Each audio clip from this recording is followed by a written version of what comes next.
Cette occasion qui nous unit tous ce soir nous rappelle notre grande histoire de peuple, une Haïti jadis déshumanisée, martyrisée. Ses fils étaient considérés comme des va-nu-pieds en raison de leur couleur de la peau. Mais ils étaient assez bons et intelligents pour penser à la liberté. Ils étaient assez braves et intrépides pour crier « Vivre liberté ou la mort ».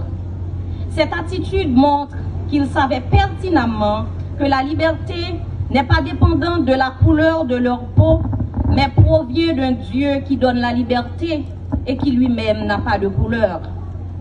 Ces géants de l'histoire, ces héros avec leur mentalité gagnante, allaient changer le cours de l'histoire de ce pays en posant des actions décisives.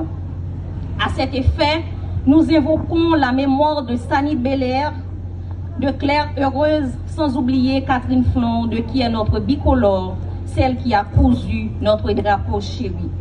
Aujourd'hui encore, nous nous retrouvons malheureusement dans un contexte assez semblable à celui de l'époque coloniale sur lequel nous n'allons pas nous attarder.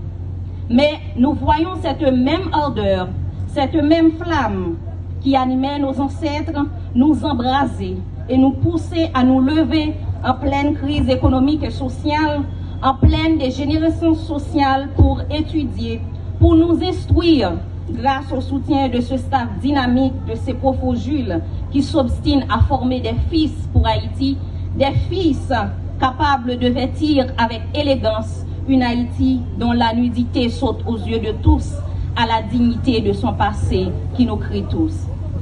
À vous tous ici présents qui faites preuve de courage magnanime, de résilience, de bravoure dans le contexte actuel de notre pays, je vous félicite et je vous invite à vous applaudir vous-même. Applaudissez-vous s'il vous plaît. Merci.